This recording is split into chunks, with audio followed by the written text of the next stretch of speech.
Namaste everyone. Today I am singing Kalabhairavashtakam written by Sri Adi Shankaracharya.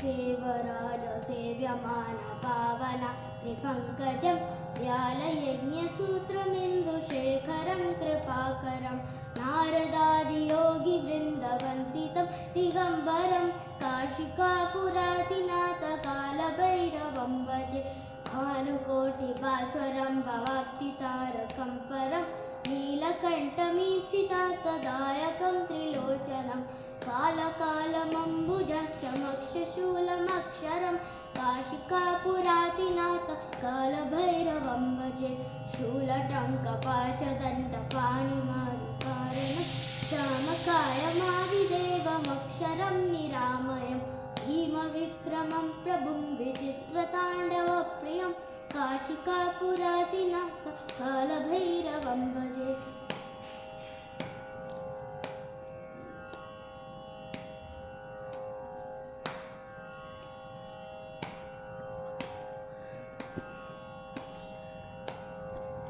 There is no mridangam, right? मुक्तिदायकं प्रशस्तचारुविग्रहं भक्तवत्सलं स्थितं समस्तलोकविग्रहं निरिकुनन्मनोज्ञहेम किङ्किणीयसद्गतिं काशिकापुराधिनाथ कालभैरवं भजे धर्मसेतुपालकं त्वधर्ममार्गनाशनं कर्मपाशमोचकं च सन्मदायकं विभो स्वर्णवर्णशेषपाशशोभिताङ्गमण्डलं काशिकापुराधिनाथ कालभैरवं भजे रत्नपादुकाप्रभाविरावपादयुग्मकं नित्यतर्पितीयमिष्टदैवतं निरञ्जनं मृत्युदर्पनाशनं करालदंशमोक्षणं काशिकापुराधिनाथ कालभैरवं भजे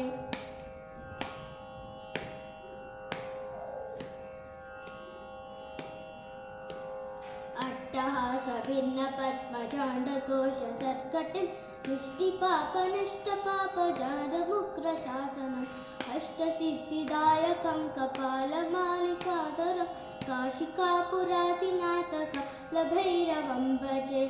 भूतसङ्गनायकं विशालकीर्तिदायकं काशीवासलोकपुण्यपापशोधकं विभुं नीतिमार्गकोविदं पुरातनं जगत्पतिं काशिकापुराधिनाथ कालभैरवं भजे कालभैरवाष्टकं पठन्ति ये मनोहरं ज्ञानमुक्तिसाधनं विचित्रपुण्यवर्धनं शोकमोह